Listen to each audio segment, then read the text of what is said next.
Hello बच्चों, good morning.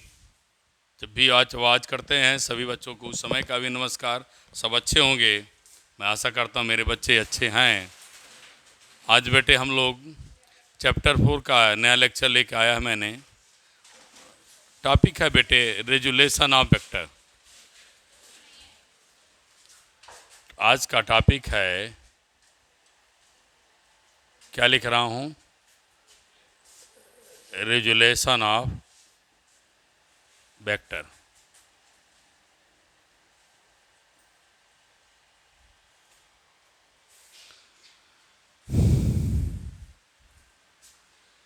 Resolution of vector start किया जाए। Resolution of vector, resolution means होता है बेटा टूटना। टूटना का टूटना का मतलब क्या होता है बेटा? स्प्लिट। स्प्लिट माने टूटना। तो बेटा the phenomena process of splitting of vector two और मोर कंपोनेंट। फिर ध्यान देंगे, resolution of vector, the phenomena of splitting of vector two और more component is known as resolution of vector. तो लिखो, the process of splitting a vector, the process of splitting a vector two or more component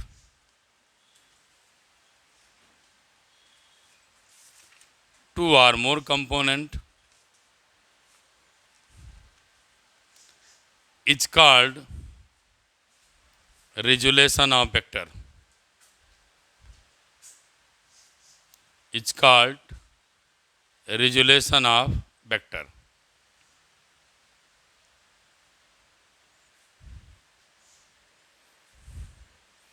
क्या लिखा बेटा? Resolution of vector.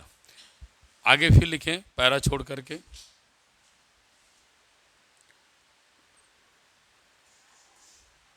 The vector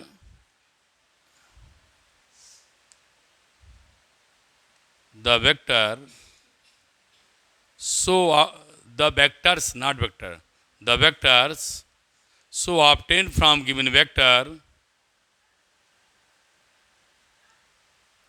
the vectors so obtained from given vector is known as components of vector.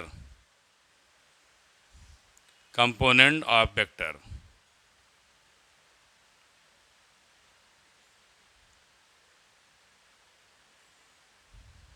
Component of vector.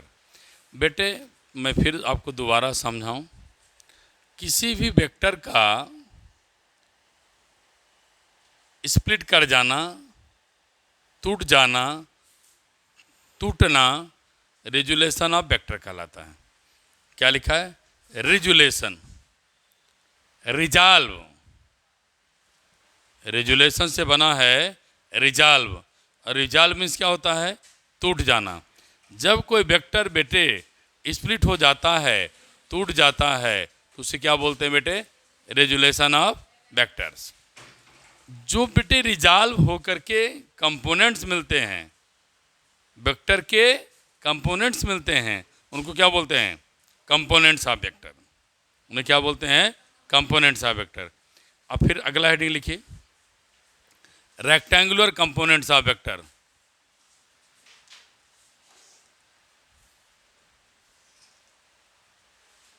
Rectangular components of vector.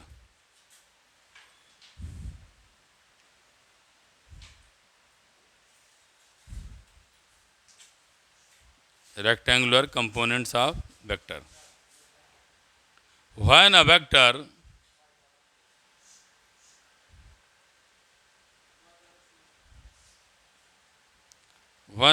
resolve mutually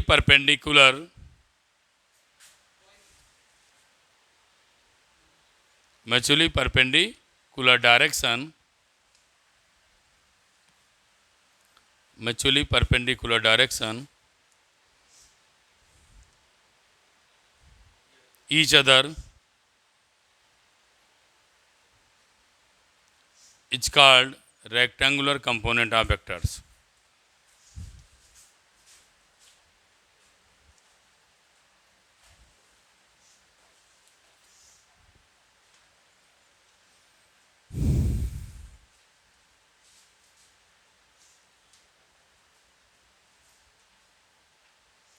देखिए ध्यान से, suppose किया बेटे x और Y axis है, इसमें कोई vector A ले लिया मैं, क्या ले लिया? Vector A. वेक्टर ए जब बेटे एक्स एक्सिस के अलोंग रिजॉल्व होगा तो मुझे ए एक्स मान लिया, उसको क्या मान लिया? A X. वाई एक्सिस के अलोंग रिजॉल्व होगा, उसे क्या मान लिया? A Y. तो ए एक्स और A Y is the components of vector, जो आपने लिखा है। जब कोई वेक्टर टू और मोर कंपोनेंट में टूट जाता है, कंबाइन करने पे रिजल्ट सेम आता है, जो टूटे हुए वेक्टर्स हैं उन्हें बेटे हम कंपोनेंट्स ऑफ वेक्टर कहते हैं। और वही जब वेक्टर एक दूसरे से परपेंडिकुलर ब्रेक होते हैं, उनके बीच एंगल 90 होता है, उसे मैं बेटे रेक्टेंगुलर कंपोनेंट्स ऑफ वेक्टर कहता हूँ। समझ में आया? फिर सुन लें, resolution of vector. A vector resolve in two और मोर कंपोनेंट। जब कोई वेक्टर दो या दो से अधिक कंपोनेंट में टूट जाता है तो उसे मैं क्या बोलता हूँ? रिजॉल्व हो गया। और जो टूटे हुए वेक्टर, जो उसके पार्ट मिले, जिससे वो बना है, जिससे फिर बनेगा, उसे बेटे हम कंपोनेंट ऑफ वेक्टर कहते हैं। अगर वह एक दूसरे से 90 के एंगल पर रिजॉल्व हो गए तो उन्हें मैं क्या बोलता हूँ? हाँ, क्या बोलता हूँ? Rectangular components of vectors. Rectangular means 90, component mean टूटे हुए वेक्टर्स। टूटे हुए वेक्टर, नॉट वेक्टर्स, टूटे हुए वेक्टर 90 बन जाए तो उन्हें क्या बोलते हैं बेटा? Rectangular component of vector. अब मैं यहाँ पर इसे ए वाई लिख दिया,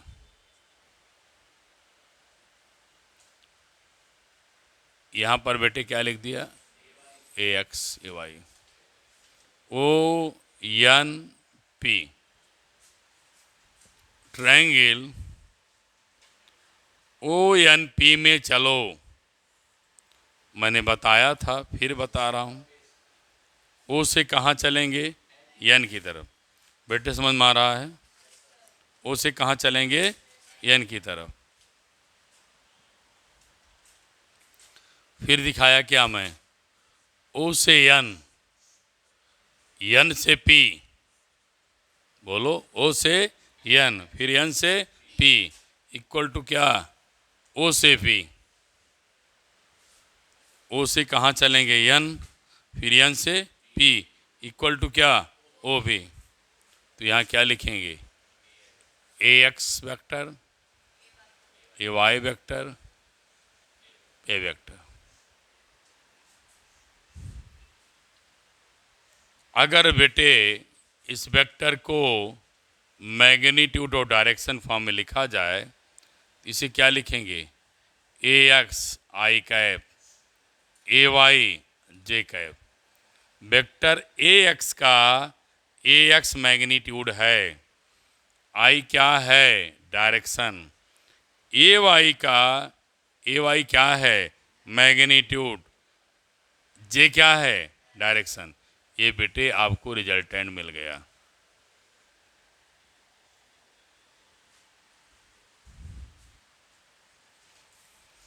अब आइए अगर यहाँ सपोज करते हैं एंगल थीटा बनाया है, तो बेटे cos theta O N upon O P, O N upon O P क्या है? ए। ओ एन क्या मिलेगा? A cos theta. फिर आप sine theta N P upon O P लेंगे। ए वाई अपान क्या मिलेगा? ए वाई इक्वल टू क्या मिलेगा? ए वाई क्या है? ए वाई क्या है बेटे? एन पी इक्वल टू क्या मिलेगा? ए साइन थीटा। इक्वेशन 2, इक्वेशन क्या मिलेगा बेटा? First.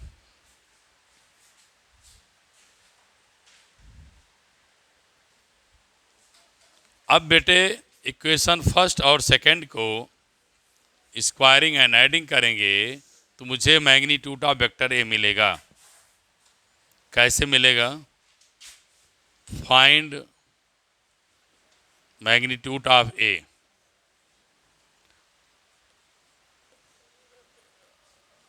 Squaring and adding equation first and equation second.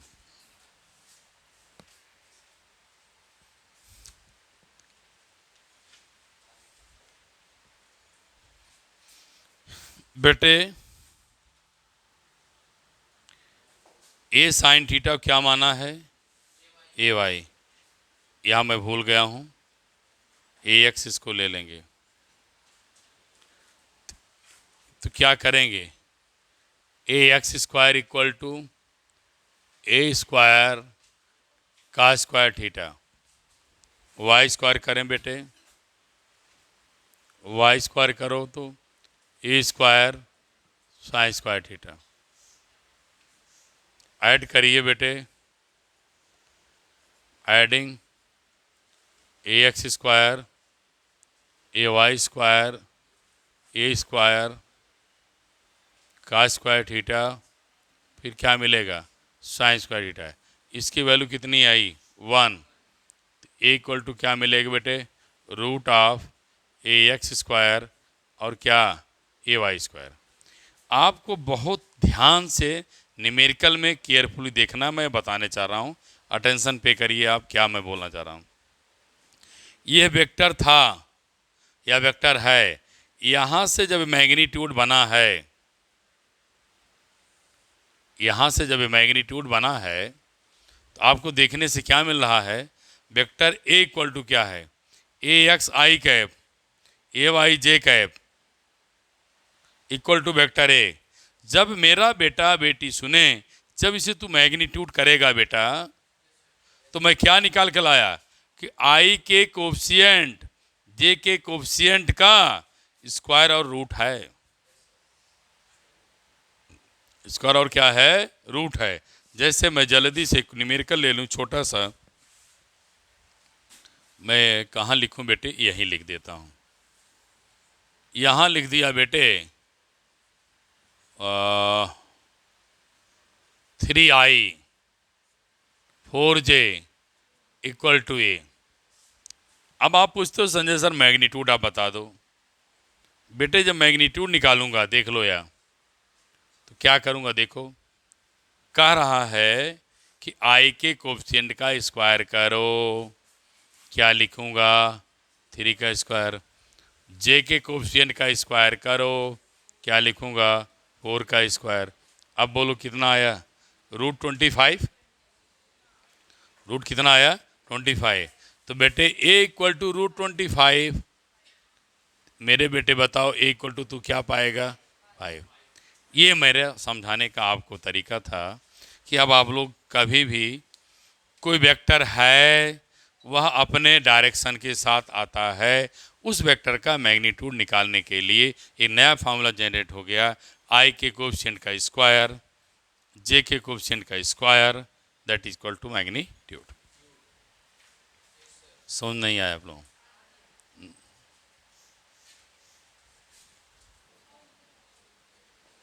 अब बेटे हम डायरेक्शन कैसे देखेंगे वो भी आप लोग देखिए।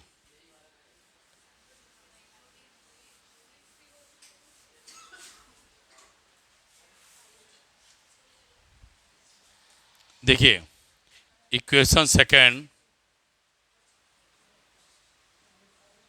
Divide by equation first. बेटे सेकेंड को फर्स्ट से डिवाइड करिए तो क्या लिखा है, A Y upon A X, A sine theta, A cos theta, cancel, tan theta equal to क्या, ए वाई अपान क्या, ए एक्स। अब थीटा जब निकालेंगे tan inverse A Y upon क्या मिलेगा बेटे, ए एक्स। सिमिलरली इसका डायरेक्शन देखना होगा इस न्यूमेरिकल का, तो theta equal to tan inverse A Y 4 A X 3, ये आपका डायरेक्शन भी मिल जाएगा। ठीक है, आइए और क्वेश्चन आगे करें।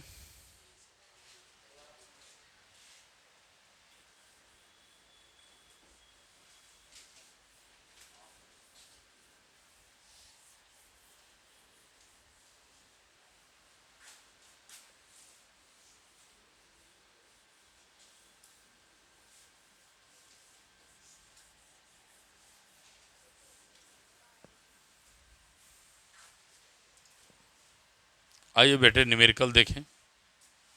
पहला न्यूमेरिकल क्या है, find the vector A B. Question है बेटा, find vector A B and its magnitude.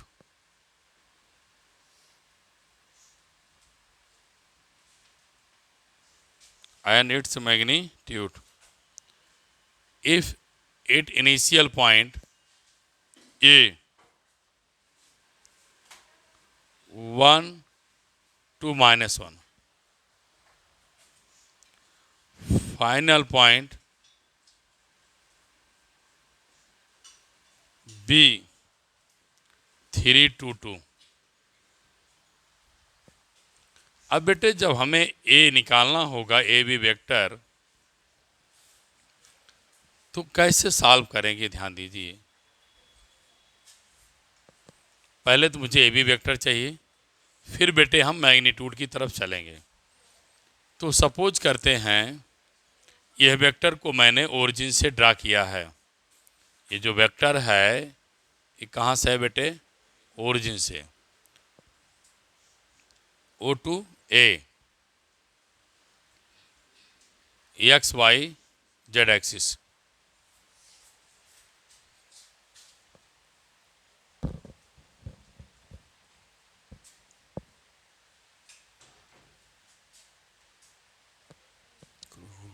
खोलो बस। तो बेटे ओ से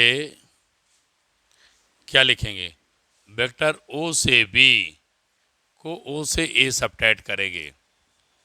ओ से बी की बात करोगे बेटे, तो अगर इसे आई जे के में रिप्रेजेंट करोगे बेटिया, तो पहला आपको क्या देगा, आई 3i plus 2j plus 2k minus 1i plus 2j minus क्या 1k।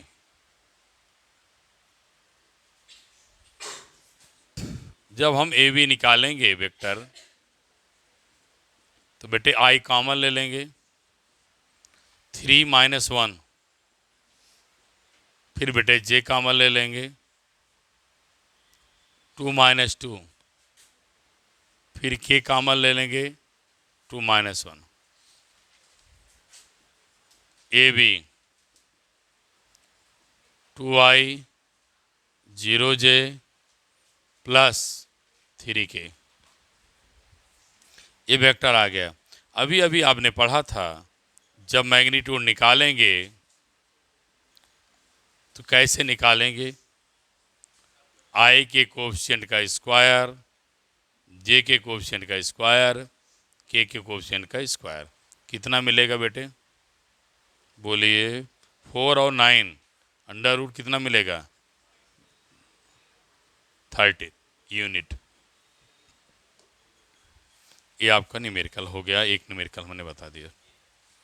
ठीक।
नेक्स्ट क्वेश्चन पर आता हूं।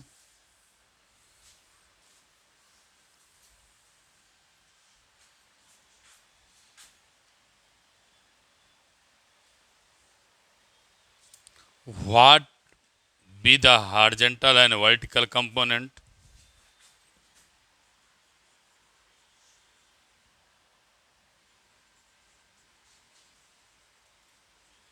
What will be the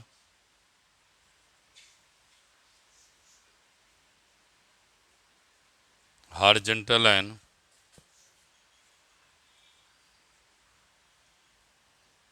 vertical component of a 50 Newton? 50 Newton, that is 60°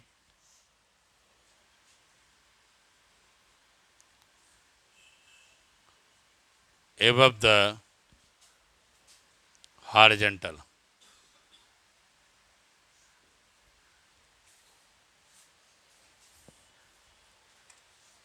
बेटे लिखा है व्हाट इज हॉरिजॉन्टल और वर्टिकल कंपोनेंट।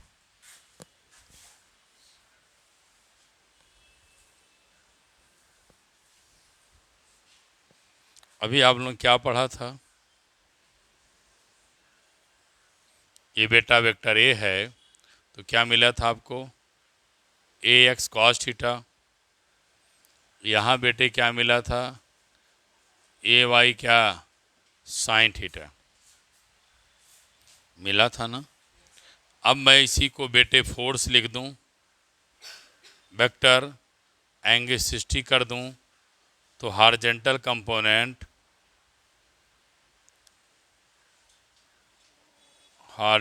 कंपोनेंट क्या मिलेगा? बोलिए। एफ क्या? Cos theta. क्या मिलेगा बेटे? F cos theta.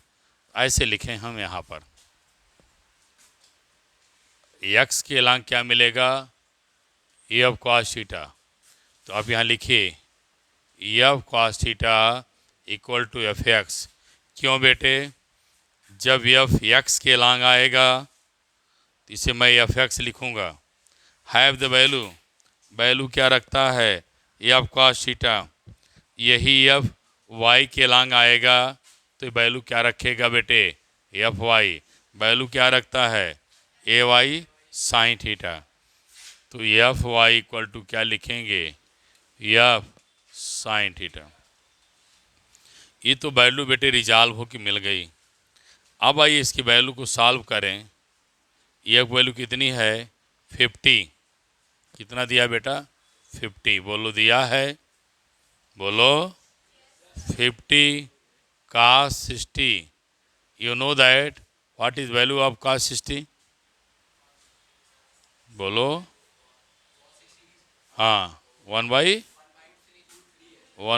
ना, 1/2 क्या मिलेगा 25 न्यूटन।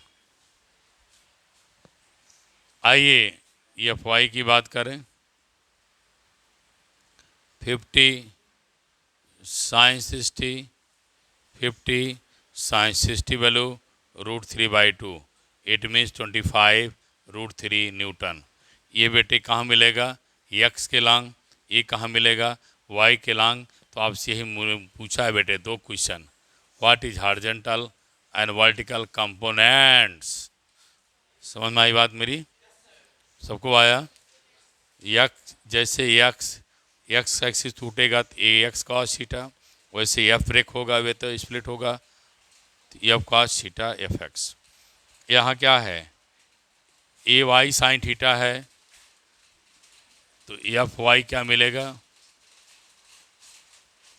सॉरी यहाँ ये लिखना था, ये एफ साइन थीटा हो जाएगा।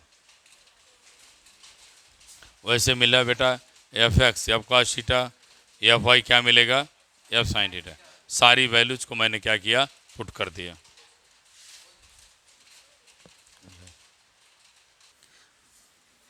अब बेटे क्वेश्चन और देखा जाए।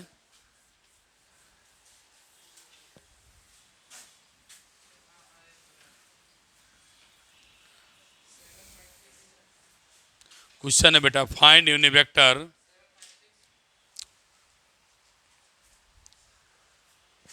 Find unit vector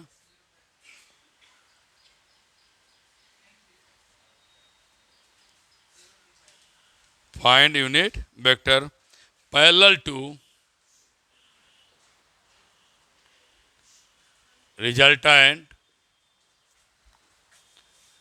of a equal to I plus 4j minus 2k and b equal to 3i 5j plus 4k। बेटे मुझसे कह रहा है कि दोनों पैरेलल वेक्टर हैं। बेटे जब दो पैरेलल वेक्टर हो जाते हैं तो उनके बीच एंगल क्या मिलता है 0। क्या मिलता है एंगल 0। इनका रिजल्ट क्या आता है आपने प्रूफ कर देखा है ना, cos 0 क्या मिलता था 1। मुझे अब डायरेक्ट लिखना था लेकिन मैं आपको बता दे रहा हूँ a square plus B square 2ab क्या पढ़े थे cos 0 और cos 0 वैल्यू कितनी थी 1। ए प्लस बी का क्या है होल स्क्वायर, फिर क्या आया था बेटा ए प्लस बी। अब समझ में आई बात, इसका मतलब दोनों वेक्टर को जोड़ लेना है। हमें कह रहा है पैरेलल वेक्टर है, दोनों वेक्टर क्या कर देना ऐड कर देना। बेटे जोड़ो तो क्या मिलेगा 4i, यहाँ 1 है, इसको जोड़ो बेटे माइनस, यहाँ क्या बचेगा -1 के, 4i माइनस जे माइनस के। अब बेटे मैग्नीट्यूड निकालो इस वेक्टर का, मैंने बता चुका है मैग्नीट्यूड कैसे निकलेगी, अंडर रूट ऑफ आई के कोफिशिएंट का स्क्वायर, जे के कोफिशिएंट का स्क्वायर, के कोफिशिएंट का स्क्वायर, दिस करेंगे तो कितना आएगा 4 2 16 1 3√2 आ जाएगा। अब इस रिजल्ट का हमें क्या चाहिए यूनिट वेक्टर। तो बेटे यूनिट वेक्टर क्या पढ़े तो वेक्टर अपान मैग्नीट्यूड, वेक्टर क्या है 4i माइनस जे -1 के अपान मैग्नीट्यूड 3√2। ये आपको मैंने बेटे आंसर दे दिया। किसका आंसर है बेटे, दो पैरेलल वेक्टर का यूनिट वेक्टर निकाला। अगर दो पैरेलल वेक्टर हैं, मैं जानता क्या हूँ दो वेक्टर पैरेलल हैं, दोनों वेक्टर की डायरेक्शन सेम होगा, एंगल 0 होगा, दे कैन ऐड उनको जोड़ सकते हैं. After then find the unit vector. We know that unit vector is the vector divide by its magnitude is known as vector. Put the value of vector that is given by 4i minus j plus minus k, and it has the magnitude 3 root 2. Put the value of 3 root 2. Get the answer. अब बेटे इस session class को अभी यहीं पर the end करता हूँ. मेरे बच्चे ध्यान दें, पढ़ाई करें, पढ़ रहे हैं, वाच कर रहे हैं. जैसे मैं आपको एग्ज़ाम के बाद रिजल्ट देता हूँ, गुड बेटा लिखता हूँ, वैसे आप लोग भी बेटे कुछ तो कमेंट किया करिए. बच्चे इतने पढ़ते हैं लेकिन कुछ लिखने से मुझसे इतना दूर रहते हैं. पढ़ रहे हो चैनल, और एक चैनल ऐसा है जिसमें मैं बेटा सब कुछ आपको सॉल्व करके दे रहा हूँ, है ठीक है. अब तो आपको नेक्स्ट वीक से कंपटीशन की भी क्लास चलाने जा रहा हूँ, तो उस कंपटीशन क्लास की भी रिकॉर्डिंग करूँगा मैं. तो आपको पहले चैप्टर से आपको कंपटीशन के पेपर्स वगैरह मिलना शुरू हो जाएंगे. इसलिए मैं आशा करता हूँ मेरे बच्चे ध्यान दें और अपने दोस्तों को भी ये भेजें. Thank you. Have a nice day.